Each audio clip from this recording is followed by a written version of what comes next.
A mí, yo de verdad les agradezco esto, porque a mí se me va la olla. Ya, está grabando, gracias Constanza por acordarme. Y gracias Dafne por avisarme de lo que estaba en el chat. Cuando el programa está dividido en 3 unidades, la primera tiene que ver con la concepción, las formas de representación e interpretación que tiene la ciudad en las artes. ¿Sí? Cuando hablamos de arte estamos hablando del cine, estamos hablando de la música, estamos hablando del teatro también, y de las artes visuales, ¿sí? Pintura y otras. También está la literatura, etcétera, ¿sí? Para que se entiendan, ahí vamos buscando ejemplos. Pero la ciudad ha estado altamente representada, ¿no es cierto?, en este contexto. Nuestra primera unidad va a ser dialogar con estas representaciones de la ciudad, estos imaginarios ciudadanos incluso, que existen en el mundo de las artes, para dialogar con ellos. Y en ese primer contexto, el aporte de ustedes es fundamental, porque ustedes tienen sus propios imaginarios vinculados al cine. ¿Sí? A veces asociados a universos bien distópicos o utópicos, su relación con las artes, a veces con los mangas, por ejemplo. El año pasado la experiencia era el conocimiento y el universo del conocimiento manga de ustedes era alucinante. Y para mí también fue súper divertido porque yo había ido a Japón hace poco, entonces había estado en el Museo del Manga, entonces tenía como fresquito de conocimiento, pero aún soy un bebé, un neonato en el mundo del manga. Vengo de las generaciones anteriores, historieta, cómics, pero un poco el lenguaje es el mismo. Entonces, vamos a ver cómo se representan, ¿no? Cómo esta imaginería que se va creando y circula, porque también de eso nos vamos apropiando, y esas apropiaciones y esas significaciones también generan sesgos, ¿no es cierto?, en la ciudadanía, en nuestro concepto de ciudadano. ¿Sí? Entonces vamos a ir cuestionando esto y dialogando. Cuando digo dialogando es porque las preguntas que nos vamos a plantear las vamos a ir respondiendo cada uno de nosotros o en grupo a lo largo del semestre. ¿Sí? Por lo tanto, no es un ramo que busca darles a conocer las conclusiones, las grandes conclusiones, sino al contrario, abrir preguntas, ver conclusiones que han hecho algunos investigadores, pero básicamente abrir preguntas desde nuestro propio convivio, de nuestro propio sesgo territorial, familiar, etc. Primera pregunta a todos, para que me la respondan por el chat o por donde puedan. ¿Son todos de Santiago? ¿Hay gente que no es de Santiago en este curso? Yo soy de Temuco, profe. Súper. Y yo de Rancagua. Bueno, estoy al lado. Yo de Pichilemu, profe. De nuestra ciudad dormitorio. Rancagua es la ciudad dormitorio de Santiago. De Pichilemu, wow, qué rico. Chiquillos de Rancagua, Temuco y Pichilemu, la envidia es sana. No, no es sana, es terrible, pero envidia por sus lugares. Súper, esto lo digo porque probablemente mis ejemplos durante el semestre van a estar asociados a ejemplos de ciudades internacionales. Santiago, porque yo soy santiaguino, vivo en Santiago y es la ciudad que más conozco. Y entonces ahí le pido hacer las analogías a cada uno de sus lugares territorialmente. ¿Sí? No es necesario que todo tenga que ser Santiago. Por ejemplo, Pichilemu escapa a la noción de ciudad, ¿no? Es mucho más pequeño en escala, pero tiene elementos que son urbanos o tiene relaciones urbanas con ciudades cercanas. Rancagua es super ciudad, que tiene elementos mineros, agrícolas bien interesantes. Temuco, ¿para qué decir? Ciudad frontera. Entonces vamos a ir dialogando y construyendo también estas ciudades y aportando a los compañeros que son santiaguinos, por cierto, de estos otros imaginarios sobre todo. La segunda unidad lo que va a abordar es los contextos disciplinares. Con entender la ciudad, acá nos vamos a meter ya más al mundo académico formal de las humanidades y las ciencias sociales, algo más cercano para ustedes, pero con la pregunta del urbanismo. ¿Sí? Lo que vamos a mirar ahí es el urbanismo. La arquitectura ha sido una de las grandes disciplinas urbanas, pero también tenemos geografía urbana, antropología urbana, psicología urbana, que es algo que descubrí hace poco, que está muy asociado a la psicología social, pero a escalas urbanas, que tiene que ver también con las formas de convivir, de habitar la ciudad, y cómo se relaciona esto. Y entonces vamos a mirar algunos, no todos, de los enfoques disciplinares con respecto al concepto de ciudad, ¿no? Y ergo al de ciudadanía. Todo el semestre del diálogo es ciudad-ciudadanía, cómo se compenetran, cómo se detestan, cómo se confabulan incluso. Hola, Dafne. Ah, Dafne, apareciste. Pero pareces un holograma, Dafne. Es como Obi-Wan Kenobi la Dafne. Excelente. Yo sé que mi ejemplo es viejo, pero es un tema generacional. Obi-Wan Kenobi del 77, la película, 78. Bien, segunda unidad entonces, las disciplinas, ¿sí? La tercera unidad, vamos a abordar la performatividad. Ya que quiero hacerles la pregunta, ¿qué entienden ustedes en su, no solo en su disciplina, sino que entienden ustedes en sus contextos personales cuando hablamos de performatividad? ¿Qué se imaginan que pasa ahí?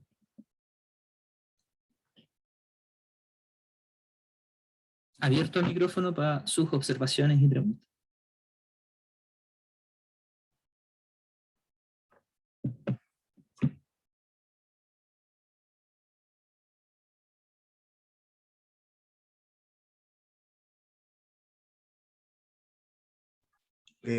Cuando lo leí, lo primero que pensé fue como el rol, principalmente. Como rol del ciudadano, como, bueno, en ese tema, estábamos hablando en ese sentido, como el rol y ¿cómo se llama esto? Los papeles que se van jugando. Ya. E influencias que pueden llegar a tener. Súper, súper. Voy a nombrar a los que veo primero, no es ninguna segregación a los que no veo. Dafne, Francisca, Javiera, Constanza, José. Es una pregunta a modo personal, porque la clase, sobre todo esta primera unidad, es muy de nuestras percepciones. Acuérdense que vamos a abordar arte, entonces el arte tiene que ver mucho con las percepciones. Entonces, les pregunto a ustedes, desde su percepción, ¿qué es lo performativo?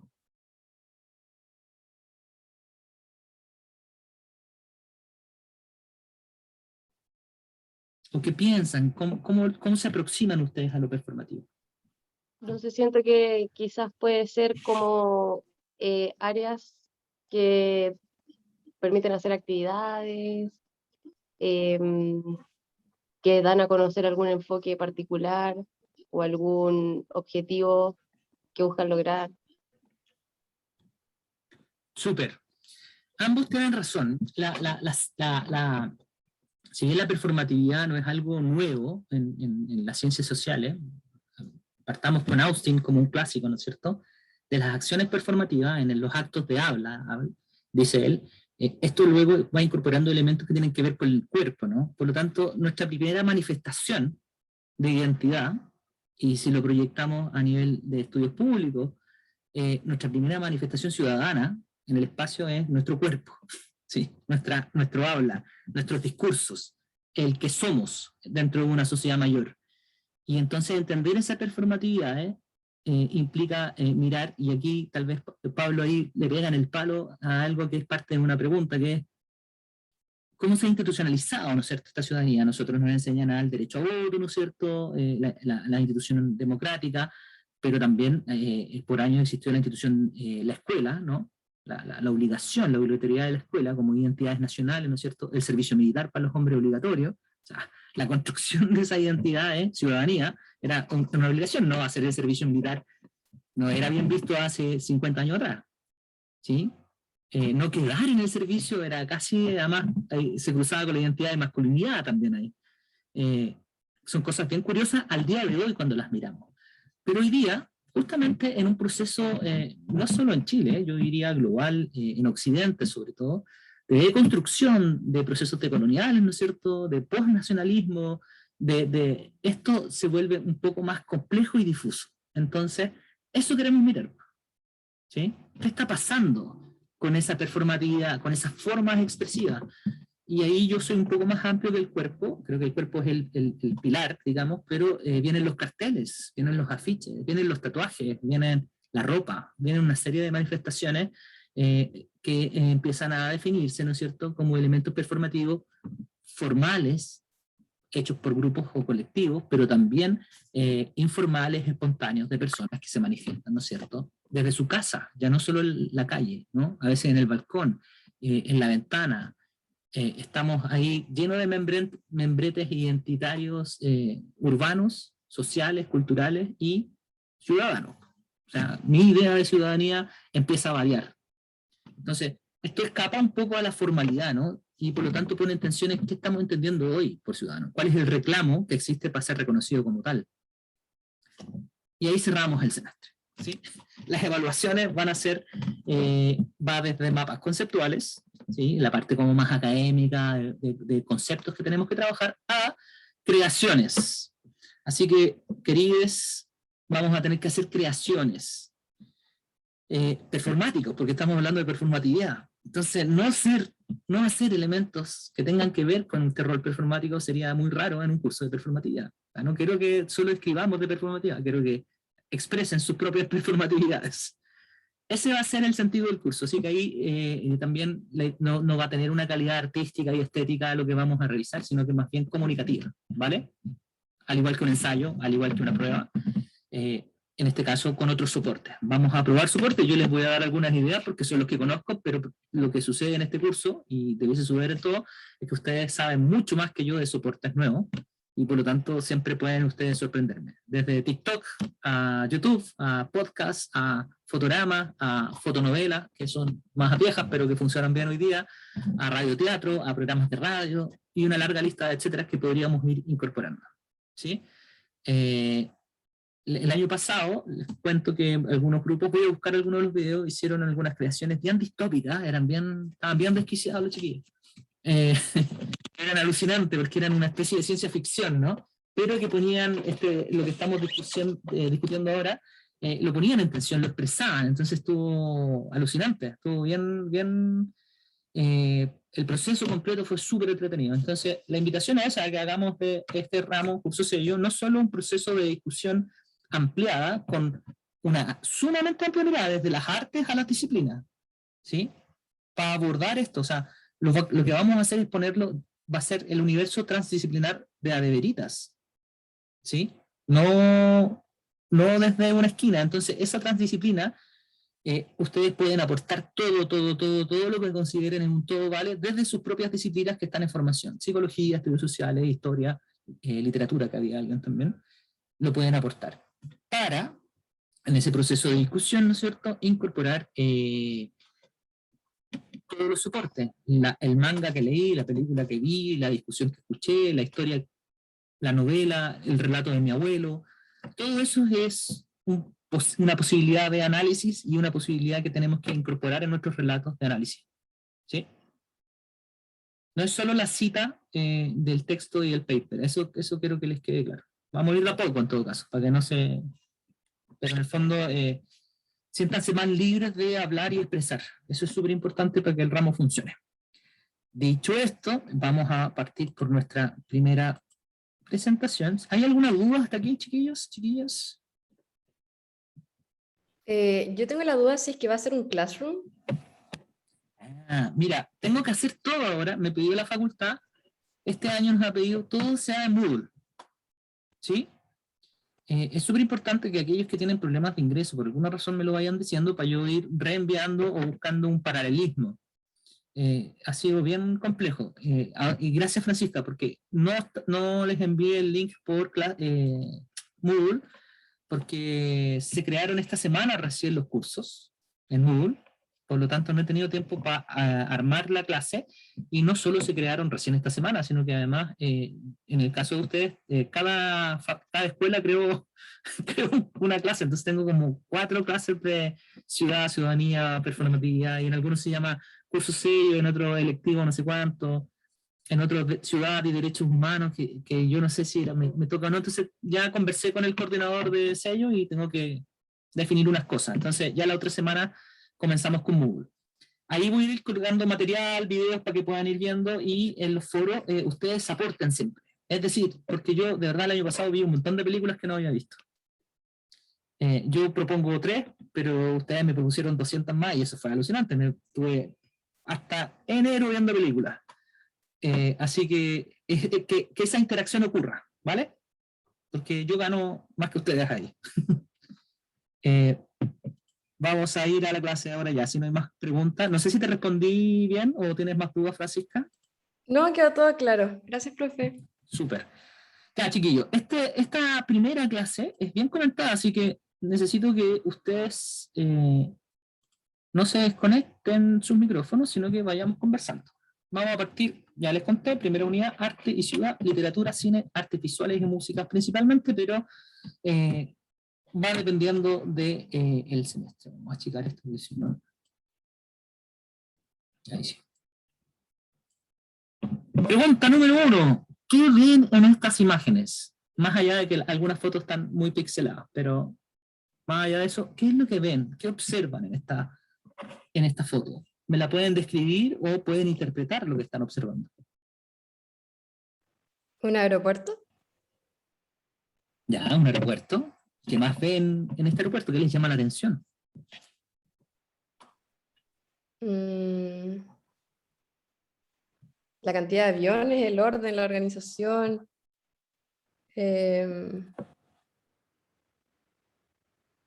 La movilidad. Ya, súper. Si se fijan, Francisca parte con algo, un hecho bien constatable, ¿no es cierto? Uno mira, sobre todo, voy a buscar el puntero. Esta imagen y esta, y uno dice inmediatamente un aeropuerto, obvio. Esta también es de aeropuerto, pero es interior, ¿no? Y luego la interpretación de Francisca, el orden, ¿sí? Hay como, la fotografía está intencionada, por cierto, pero además tiene que haber un orden, hay un tránsito. La saturación, ¿no? De la cantidad de aviones que hay en la pista y acá en el aeropuerto, en cada una de las mangas. ¿Qué más podrían decir ustedes? ¿Qué más podrían decir ustedes con respecto a lo que estamos observando?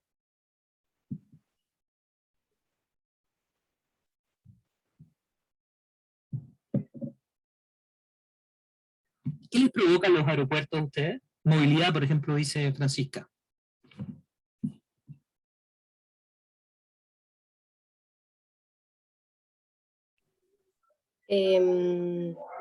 Perdón por el sonido, me cambié de dispositivo porque no veía bien.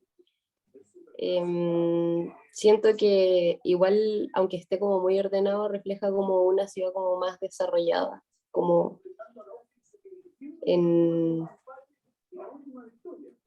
onda para tener como tantos aviones o tener un espacio interior abierto, tiene que ser una ciudad igual con un poco más de gente o tener algún tipo de fuente, que haya algo en la ciudad que permita como desarrollar como alguna actividad que te permita tener un aeropuerto así. Vale, vale. ¿Quién más quiere decir algo? ¿Tengo algo en el chat? La Constanza de emoción quiero dejarse yo también, Constanza. Me estoy marchitando en Santiago. ¿Qué más ven? ¿Qué más podemos interpretar de esta ciudad? De lo que vemos en esta imagen. Estamos viendo, fíjense, es como un zoom de la ciudad, ¿no? ¿Por qué creen que yo supongo o podemos suponer que hablamos de una ciudad? Aquí Dafne algo nos insinuó. ¿Tiene razón Dafne en lo que nos dice? ¿O está equivocada? En realidad cualquier lugar puede tener un aeropuerto así. ¿Qué creen ustedes? O sea, en general los aeropuertos solo están en ciudades, no están en pueblos ni nada, así que eso ya uno puede deducir que es una ciudad. Aparte en la primera foto como que al fondo igual se ven edificios. Sí, se ven en la bruma edificios, pero te voy a sacar de tu punto. Y que tiene que ver con la discusión de fondo. La isla de Pascua no es una gran ciudad, Hangaroa, que es pequeñito y tiene el aeropuerto más grande que tiene Chile probablemente, junto con el de Pudahuel. Es para naves espaciales, de hecho. Y tenemos un aeropuerto. Y así, ¿para qué hablar de las islas de la Polinesia Francesa, del Caribe, que hay unas islas que son que el aeropuerto parte a la mitad de la isla, cabe justo, y tienen aeropuerto, y tienen muchos vuelos. La isla ya debe estar con casi vuelos diarios, ¿no? Hace algunos años eran 3 vuelos a la semana. En el 2000, por ejemplo, eran 3 vuelos a la semana y hoy día son vuelos diarios. Bueno, con la pandemia eso varía, pero varió. Pero en el fondo llegó a tener una frecuencia de vuelo todos los días. Entonces, ahí lo que se da en la isla Pascua, ¿qué creen que es? Si no es una ciudad, como la vemos acá atrás, ¿no? En este imaginario de edificios, contaminación incluso, en el caso de la isla Pascua u otras islas en la Polinesia Francesa o en el Caribe, ¿qué determina esto? Dafne le pega el palo ahí en el comentario que hace, ¿no? De desarrollos económicos. ¿Qué influencia para que la isla Pascua tenga, no es igual a esto, son vuelos diarios, pero para que tenga un aeropuerto gigante, digamos, la pista, ¿no? Porque el aeropuerto como la estación es enana, pero la pista es gigante. Porque son puntos. Sí, igual creo que es porque es zona turística o puede tener algún otra área llamativa. Aparte que es reconocida internacionalmente, pues. Tiene un... ¿Cómo se llama esto? Que está entre los primeros como atractivos. No me acuerdo cuál es, pero lo de los Moai que hay que preservarlo y... Acá hay un flujo económico que tiene que ver con el elemento turístico, ¿sí? Primero que todo. El turismo, en la actualidad, en un mundo globalizado, genera nuevos vínculos y centros, y eso es importante tenerlos en cuenta, que indistintamente de la escala del lugar, generan mucho flujo de personas, ¿sí? Comparativamente, Isla de Pascua, voy a poner como ejemplo, tiene cerca de 5.000 habitantes, pero en su periodo alto recibe a 15.000 personas diarias, ¿sí? O sea, para que se entienda la saturación del lugar. Sin ir más lejos, La Tirana, no sé si conocen el pueblo de La Tirana, que es pequeñito, muy pequeñito, que deben tener 3.500 habitantes, por lo menos tenía hace algunos años, en la fiesta de La Tirana, que es en junio, julio, llega a tener 100.000 habitantes. O sea, visitas, ¿no? De personas. Imagínense lo que pasa con el agua, con la basura, la cantidad de basura que se produce, etc. Entonces, es sumamente interesante porque esos flujos migratorios turísticos, o en este caso turístico religioso, en el caso de La Tirana, saturan los espacios. No tienen esta cantidad de vuelos, como lo vemos en esta línea, pero sí tienen una saturación producto de lo localizado que tienen su cultura o su patrimonio.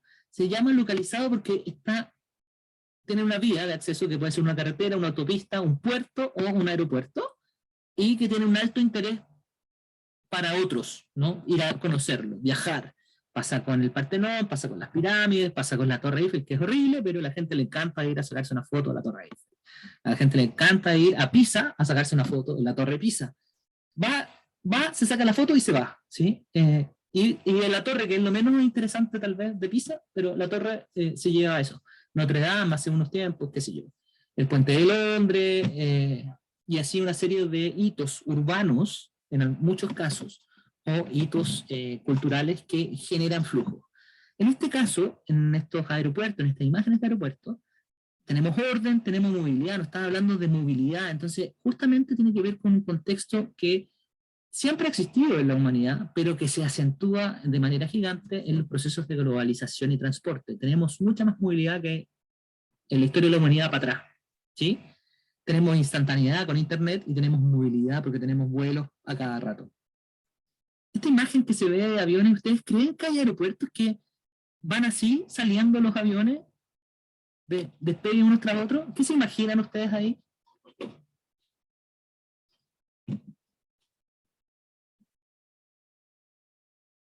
¿Será así? ¿O esto será como una foto publicitaria, trucada?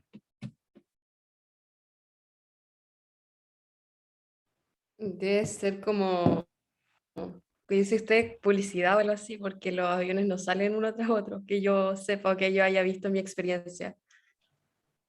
Bueno, sí salen unos tras otros, ¿no? Y ahí es sumamente interesante en algunos aeropuertos, ¿no? En Dallas, por ejemplo, yo estuve en una cola así, y era como un taco de avión y era como, habrá pasado algo especial, pero cada vez que pasaba por Dallas era igual. Y claro, porque está la red de conectividad, digamos, de los aeropuertos de Estados Unidos, ¿no? Porque hay una línea aérea asociada, creo que es Delta, ya no me acuerdo ya. Lo mismo pasa en el otro, que no recuerdo dónde está, Atlanta parece.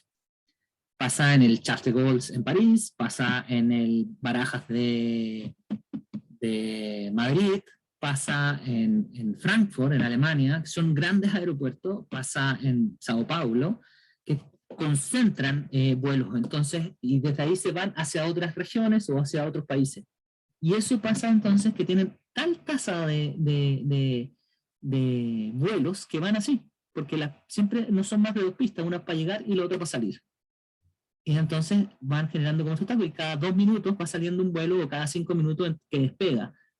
Y de hecho los trenes tienen trenes para conectarse entre terminal y terminal, ¿sí? Porque son tan grandes que para ir, yo llego al terminal 1 pero tengo que volar por el terminal 4, tomo un tren. Y acá están estas imágenes. ¿Qué ven en este cuadrado de imagen? Solo en este.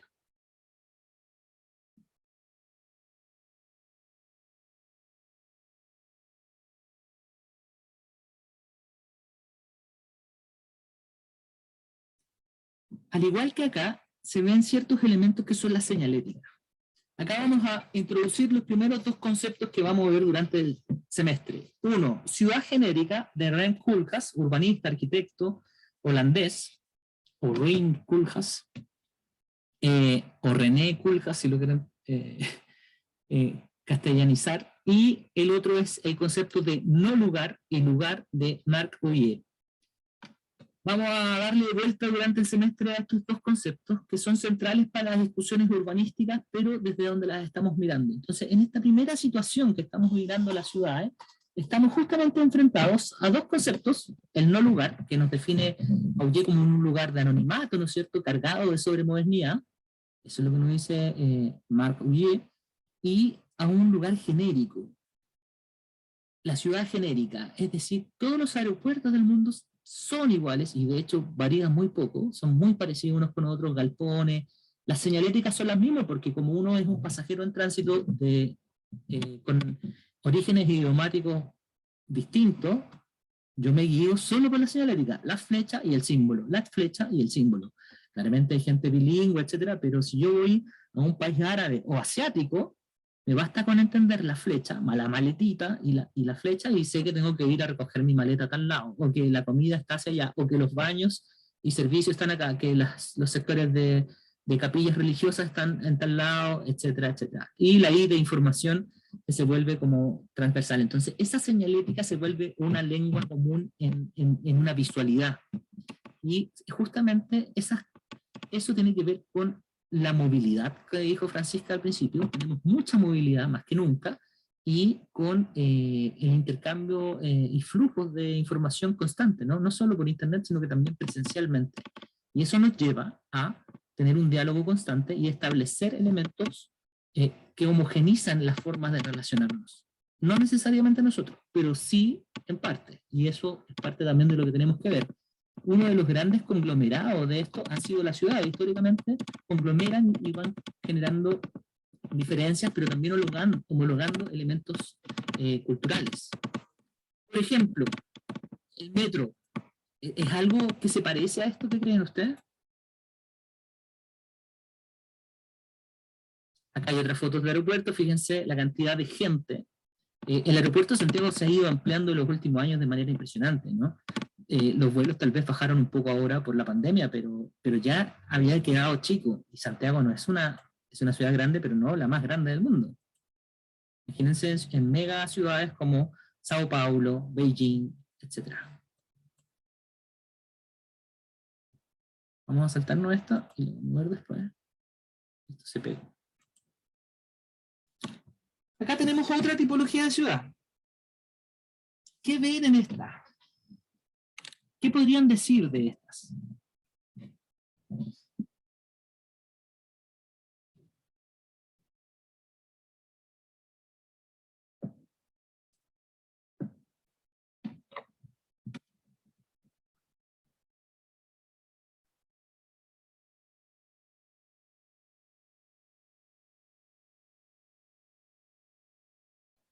Pueden describirla o interpretarla, recuerden.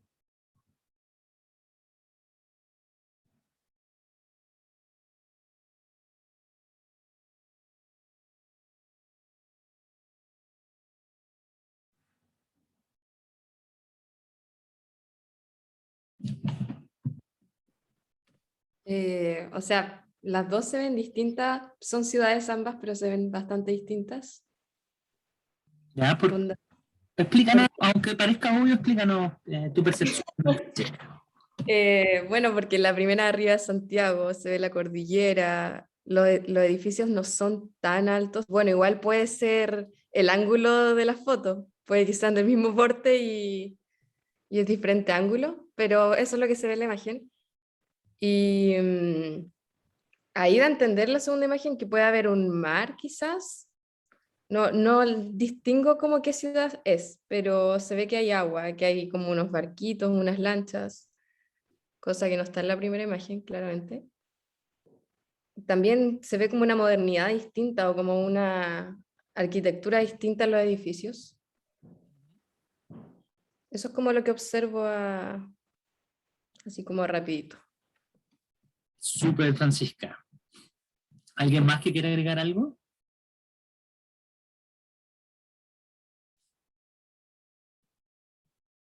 Francisca tiene razón, y vamos a ir configurando lo que observa Francisca. Fíjense, cuando alguien toma una foto, hay una intencionalidad, y eso hay que tenerlo claro, no es solo un retrato de la realidad, también está la intencionalidad del fotógrafo, ¿no?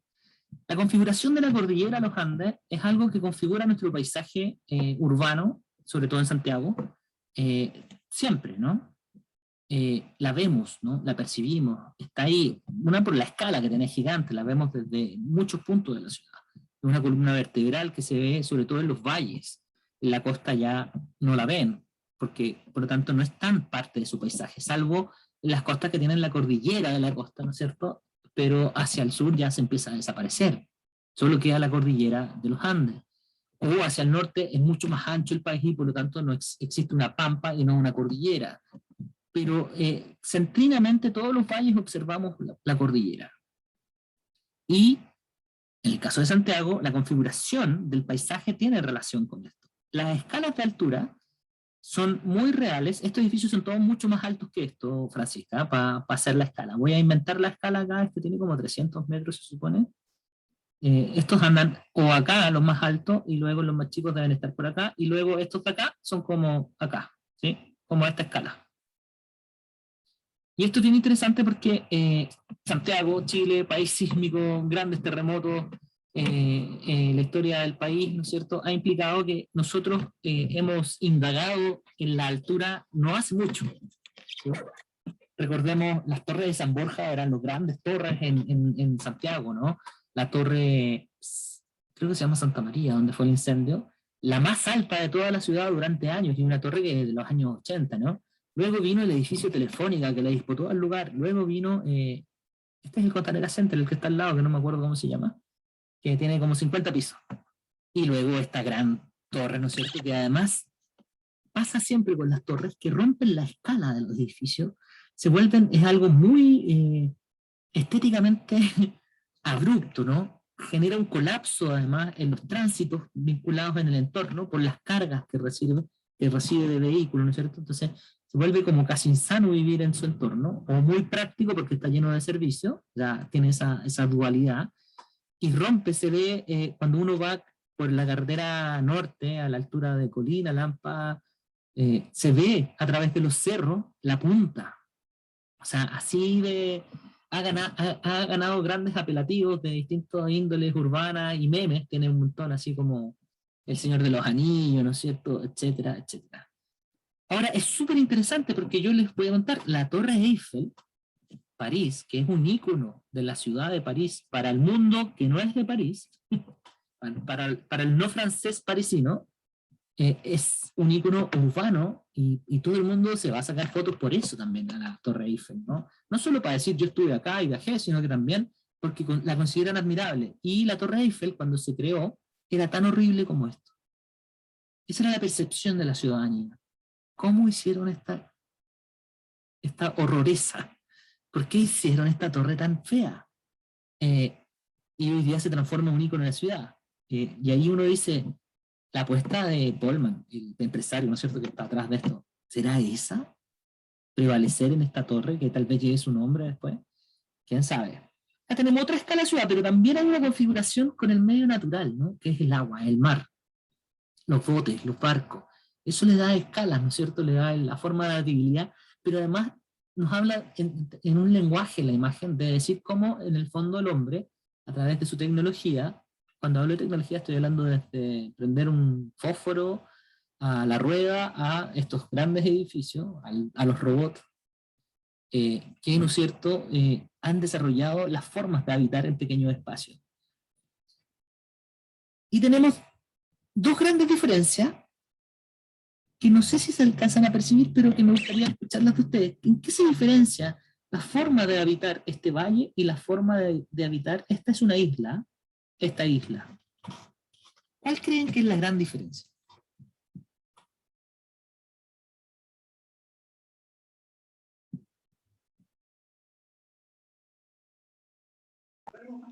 De solo ver la foto siento que la segunda foto desde ya es como más ruidosa que la foto de Santiago. ¿Ah? A pesar de que ya hay mucho ruido, como que me da la sensación de que hay demasiada población como acumulada. Y también siento que las condiciones dentro de los mismos edificios deben ser muy distintas porque unos se ven como muy antiguos y otros se ven mucho más modernos y eso me da mucha curiosidad. Porque los del centro, por ejemplo, tienen hasta colores distintos y hay unos que tienen como formas como ladeadas. Este es increíble. Y el que está más a la izquierda también. Sí. Entonces me dan como una sensación de que también son espacios muy distintos a pesar de estar tan cerca. Tiene algo de eso, ¿no? Sí, hay una ruida, pero hay un ruido que tiene que ver con la saturación, ¿no es cierto?, de estos edificios en escala de altura, ¿no? Y este que no lo tiene. Pero, y las formas, ¿no? Que uno piensa por las formas de este que es más moderno que este otro. A veces no están así. O los colores, ¿no? Que uno dice, como con Empire State. Pero más o menos, en este caso están todos, hay unos más modernos que otros, pero no son tan antiguos como en Manhattan, por ejemplo, que podríamos tener edificios de principios del siglo XX, ¿sí? En altura. Acá son todas de los años 60 para arriba. Pero la pregunta es, la saturación es un punto, pero ¿por qué se genera una saturación distinta, creen ustedes, entre esta imagen y esta imagen? Hay un elemento territorial que es fundamental. ¿Que una isla tiene menos territorio? Exactamente. La saturación, la solución vertical de habitar un espacio territorial, un espacio geográfico, tiene varias implicancias. Por un lado, optimizar el suelo.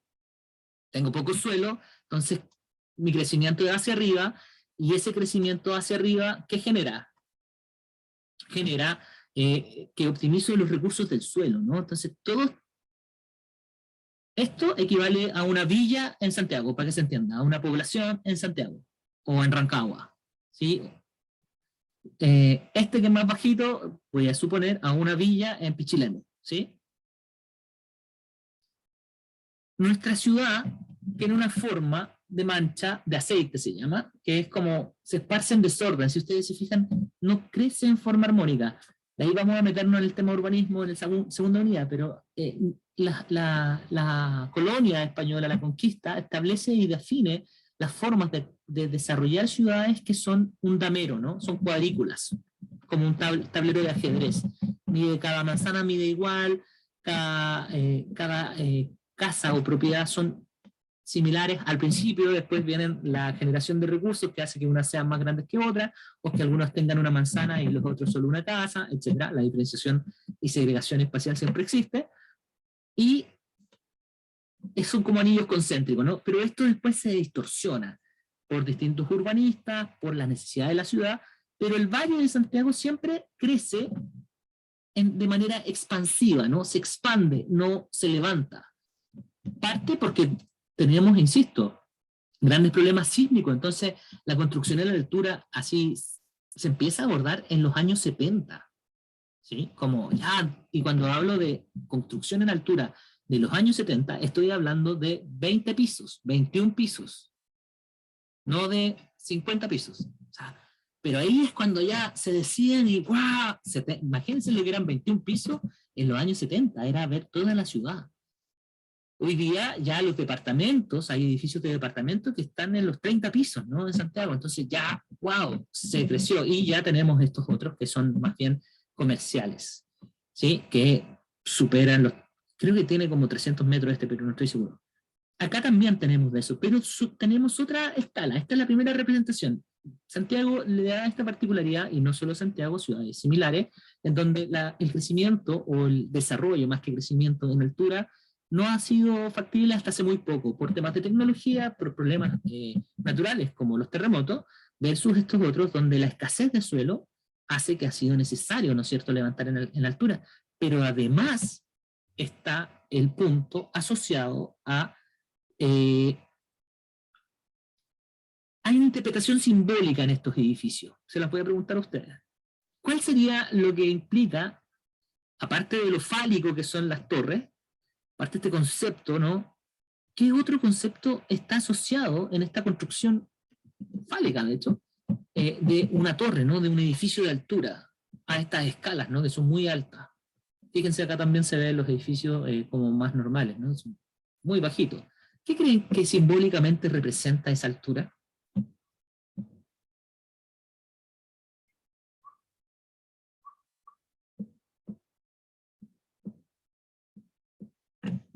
Gracias, ahí me di cuenta. Poder, exactamente, Constanza. El poder se representa en distintas formas, pero una de estas ha sido la escala de altura. Los centros de negocios del mundo, centros de negocios, donde están los grandes capitales, donde están las grandes oficinas, son en altura. Se ha establecido esa pirámide y esa es una forma de segregación. En aquellos edificios que no son solo oficinas, sino que tienen usos mixtos, comerciales, oficinas, ¿no es cierto?, pero también de residencia, los pisos de más arriba son los pisos más caros, ¿sí? Son los penthouse, son etcétera. Versus los más bajos, entonces esta pirámide social, ¿verdad?, se reconstruye y se revisa acá, ¿sí?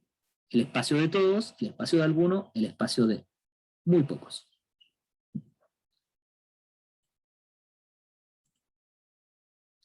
Tenemos acá otros ejemplos de ciudades. Estos a mí me gustan harto porque son en Singapur, en Asia.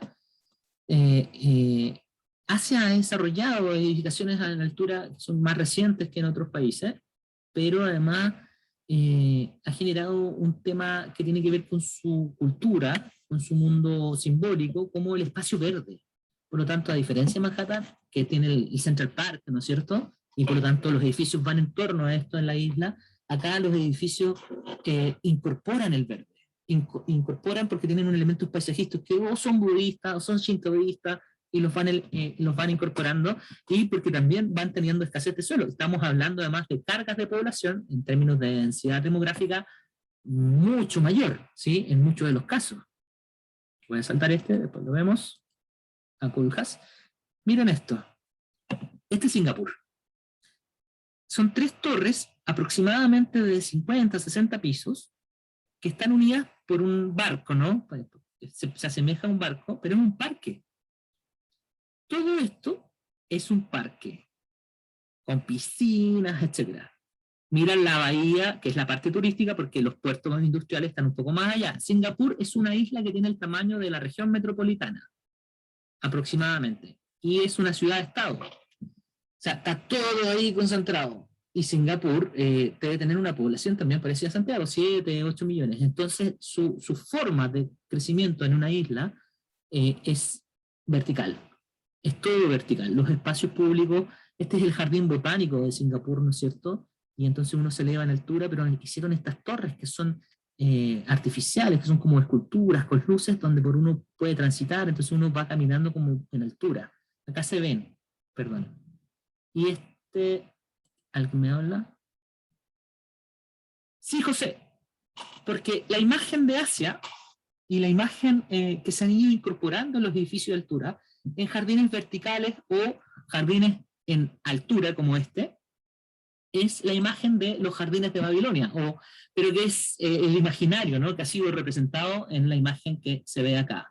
Es decir, vamos mirando, ¿no es cierto?, estos jardines de Babilonia y los vamos incorporando. Las anteriores, voy a retroceder, si me lo permite mi computador, ahí.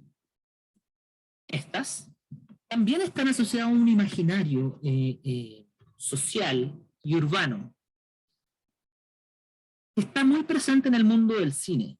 ¿Alguien se atrevería a decir en qué película o en qué elemento del cine podemos observar este tipo de imagen, ¿no? De estas escalas de altura, de estas torres gigantes?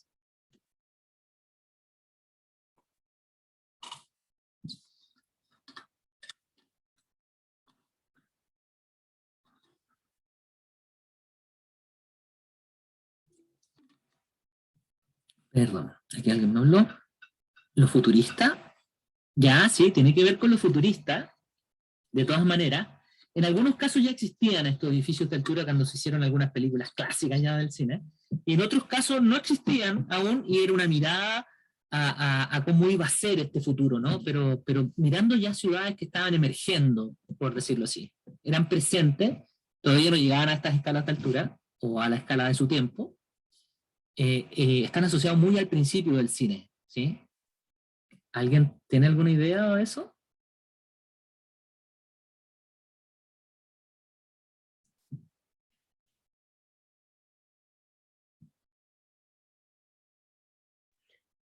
Profe, ¿puede repetir la pregunta? La que dijo como al principio. ¿En qué películas hemos visto esta imagen de la torre? Así como José reconoce en los jardines de Babilonia, en la imagen de los jardines verticales, sobre todo de las ciudades contemporáneas, u horizontales en altura, estas también se relacionan en el mundo del cine. Nacen de la mano, ¿no? Pero proyectan esta relación de futuro que dice Constanza en el chat. Hay una mirada futurista que recupera el cine de principios del siglo XX, ¿sí? De principios del siglo XX, y la instala en este imaginario que después es ocupado en todo el cine de ciencia ficción, hasta el día de hoy. O sea, como mi mirada súper básica de todo esto es que Hollywood explota la imagen de Nueva York, como de la gran ciudad, los edificios, los rascacielos. Como dice usted, las películas clásicas, muchas de ellas son en Nueva York, o edificios emblemáticos, o como la película del... Ay, ¿cómo se llama ese gorila que escala el Exactamente, Francisca, King Kong. King Kong? Eso. King Kong es Eh, un ejemplo maravilloso del rascacielos, ¿no? Estamos hablando de rascacielos.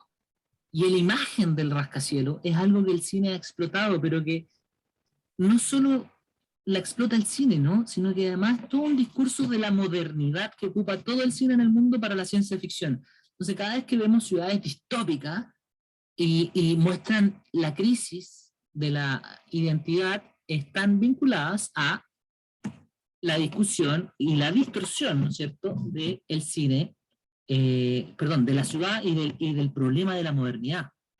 Entonces, eso es uno de los primeros puntos. Lo vemos también acá, ya acá, perdón, que se me pega esta cosa, en la ciudad de Jardines, ¿no es cierto?, con esta imagen de Babilonia. Y entonces vamos reproduciendo y construyendo, comillas, haciendo realidad, con todas las problemáticas que tienen, estos conceptos de Babilonia, el concepto de Nueva York, que en realidad es Manhattan, está más concentrado en Manhattan, o sea, es Nueva York, pero en la isla de Manhattan. Esta concentración de torres de altura, King Kong, y una película que les voy a dejar para que la vean. La voy a buscar si está al tiro en internet, porque es a la que yo me refiero, que se llama Metrópoli, no sé si la conocen. Entonces vamos a partir nuestra apreciación al arte y la ciudad con Metrópoli. ¿La conocen la película? ¿La han visto?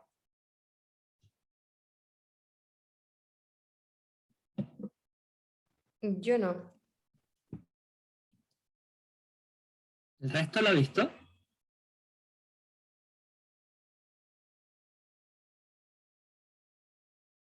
Tampoco la Constanza. Pablo, Dafne. No, tampoco, profe. Ya, vamos a buscarla enseguida porque ya estamos llegando al cierre de nuestro primer día. Voy a ir subiendo los materiales apenas me meta a la plataforma. ¿Hasta acá tienen alguna duda, chiquillos?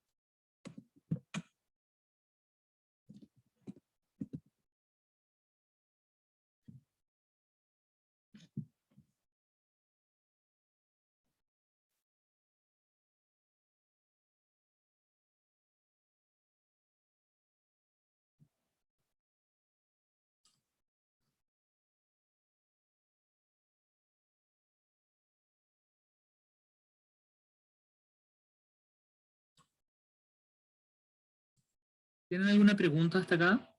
¿Dudas? ¿Comentarios?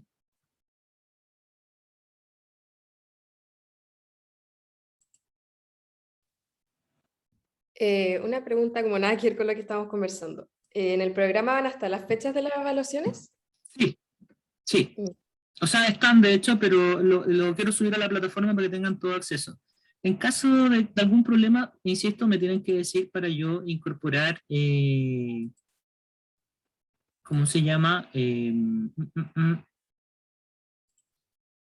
Para incorporar, o sea, para enviárselos por correo o ver otra forma. Perdonen, me están saludando en la calle.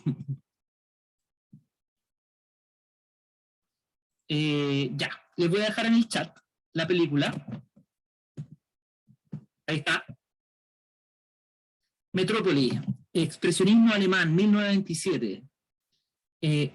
Hay otras versiones en YouTube que pueden estar de mejor calidad. Pueden hacer zapping, pero darle una mirada a la metáfora de la película, ¿no? A lo que nos está hablando la película. No es con prueba para que no se aceleren, es solo para que podamos tener el argumento de las discusiones de las siguientes clases, porque Metrópolis agarra muchos elementos estéticos de principio del 20. Entonces, cuando hablamos de ciudad, hacemos referencia a las formaciones, cómo se construyen, cómo se consolidan las ciudades, pero además hacemos referencia a la ciudad moderna, ¿no? De ahí estamos hablando básicamente del siglo XIX para adelante, ¿sí? Con los fenómenos industriales, postindustriales y los actuales problemas. Ahí nos vamos a concentrar. Pero claramente tenemos que darle mirada a los orígenes de estas conformaciones espaciales. ¿Sí? Entonces, no sé si tienen alguna duda hasta acá.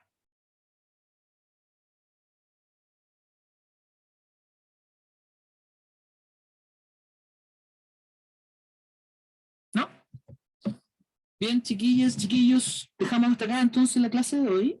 A mí me han pedido hacer una hora, pero en algunos casos es probable que a veces nos alarguemos un poco según los contenidos que abordamos, ¿vale? Para que lo tengan claro. Igual ustedes pueden decirme, no joda, y yo no jodo, pero para que lo tengan claro.